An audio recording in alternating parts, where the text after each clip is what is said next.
Hi folks, welcome to the session of Decibel from Desmania. Today is a fantastic day, which is the World ID Day, and we are in the profession of industrial design. And we have a very eminent guest with us, Professor Pradyumna Vyas, who was ex-director of NID.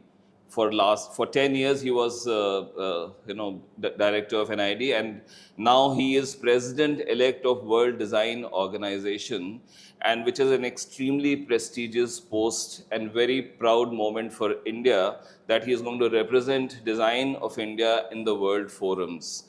So welcome, Pradyumna. Thank you, Anuj. Very warm welcome to you in Desmania. We are really lucky to have you over because you are the voice of design for India, and Desmania being one of the few product design companies from India, we would really like to hear your views on design, and this can actually spread to the design fraternity in India and outside, abroad both. So we'd like to ask you a few questions, and because you have a very long career in design of over 35, 40 years, we would like to know, as to sitting 30 years post-liberalization, what do you think is the future of design in India and across the globe? Thank you, Anuj, for inviting me.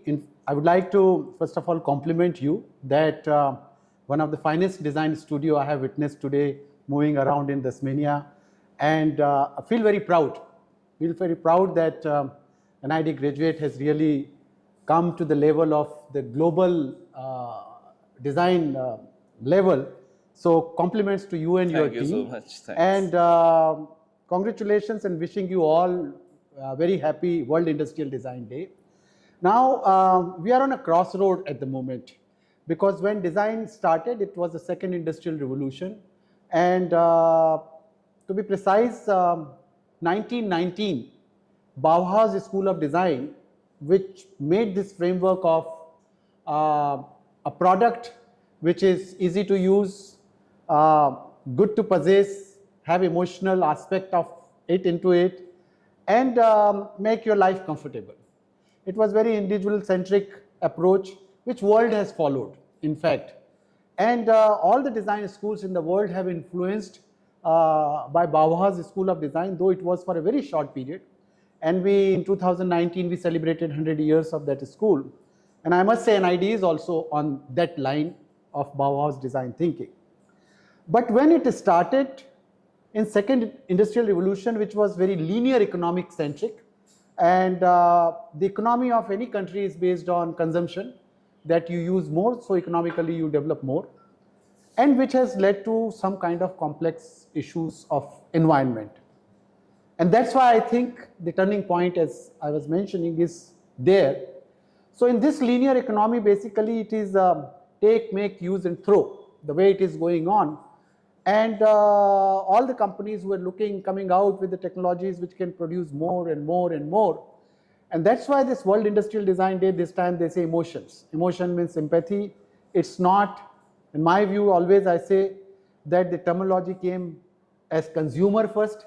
Consumer means consume as much as you can. And they said, no, not consumer, we should make it user. So then it started becoming user-centric. And then they say, no, user is also using it. So you have to make human-centric. And they say that, okay, the human aspect need to be looked into design. And when COVID came, they said it cannot be just human-centric. It has to be humanity-centric. So this is the way I think design has moved from consumer to the humanity, and that is the shift which we really need to take. So the second industrial revolution was, as I mentioned, more consumption-centric, more and more, which has threatened the environment immensely. And it has threatened so much that as if there is no next generation, there is, meaning the way we are using, China and India are using, we need 4 planet Earth. We don't have that 4 planet Earth. So very true. we have to manage in one. So we will have to have some correction in our whole approach of linear to circular. Yeah. And I think this is the message I would like to give, that when we are talking about design, we have to be circular in our approach, which we are trying to do.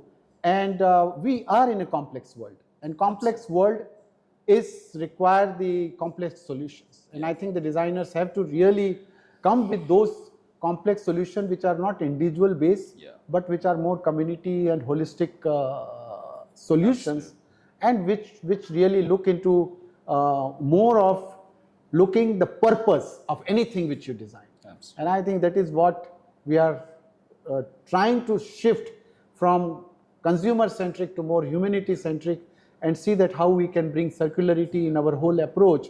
And when this fourth industrial revolution has come, it has posed another challenge, and which is a very big challenge, and which is the AI. So you have one side economic development, another side sustainability, and third side the technology of AI, which has, we don't know, it is in a stone age at the moment.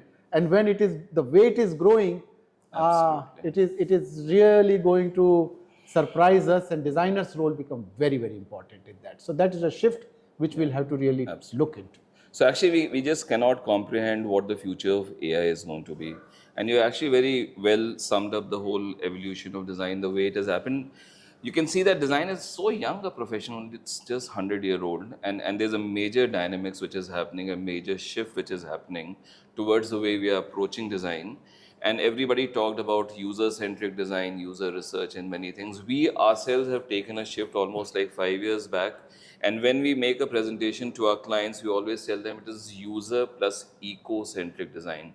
We also don't want to say that's human only, because only humans are not the inhabitants of the planet. You have so many thousands and millions of species who all own this planet, and why should it be human-centric also? I think so. Best, yeah. So I think eco-centric is a great word, and emotion is something which is becoming more and more critical. But that emotion also has to take a perspective of the nature, the gift which nature has brought to us. The bounty of nature which is sitting with us, the way we are consuming it, I think we really need to question that. So I do think that we have to take a complete paradigm shift in our thought process. And like what you said, complex problems. And I think design is one of those tools in the several professions which we have, which has a knack of converging complex things into simple forms which could be used. So I think design plays a very vital role. And when you talked about these three things like consumerism and AI and technology and stuff, I think design actually integrates all these and puts them in the right place to build it as a enabler, as a usable thing. And I think design should play a very vital role in the years to come. It's just that the industry has to recognize that design is not only aesthetics, it's much, much more deeper. Absolutely, absolutely. So, Pradyumna, going to the next question, this evolution of design is happening, but the pace at which all the development is happening across the globe, and half of world's population, which is emerging market, is actually aspirational in nature. They want to consume more and more. So India and China are two prime examples, and when you sum up the population of these two countries, it is 3 billion people out of the 7 billion people of the world, which is like 40%. How do you think we can contain the onslaught of consumerism through design practices? You see, design again always defined as problem solving process, but I think now we have to also look into opportunity. The design is also investigating in newer opportunity. It's true that the 20th century was more ego-centric design. The designer is celebrated, and designer is the hero of the whole thing. Yeah. The shift has happened is from ego-centric to eco-centric. So well said. So now it is not that you are possessing some famous designers, I don't want to name, but famous designers having that fulfilling my ego. But I think the pressures are that it should be eco-centric. Anything you do, it has to be eco-centric. From ego to eco, we have to shift. And other thing is that when we talk about empathy, now empathy is very important. That how design can bring compassion in this society. We are having lots of complex things like war, hunger, the sustainable development goals. If you look into, those are the complex issues. And as you mentioned that it is not only aesthetics, it's much deeper, much more systems thinking oriented. And I think we have to really get into systems approach Yeah. and try and make design for better world and better quality of life. Absolutely. So I think you have coined a very beautiful equation just now, which is the shift, which is from ego to eco, and I think that there's a takeaway from this whole session that from egocentric design to eco-centric design actually sums up or summarizes all the thought process that our perspectives have to change. We have to look at things in a new way. We don't have to entice through design, you know. I think many times I personally feel that what are we doing? Are we creating this vice in the consumers by enticing them, by making it more attractive? So I think that shift to eco-centric will bring in this change, but it has to be, this word has to be spread well, because you know, talking out here may not really create this impact, but the belief which has to be created, and you being sitting at some very important positions of you will be a full president next year in 2025 for WDO. So I think your role in spreading this, not the word, but the belief in designers will be very critical. And how do you plan to do that? No, I think you see, this planet has survived for millions of years, and it will also survive for another millions of years.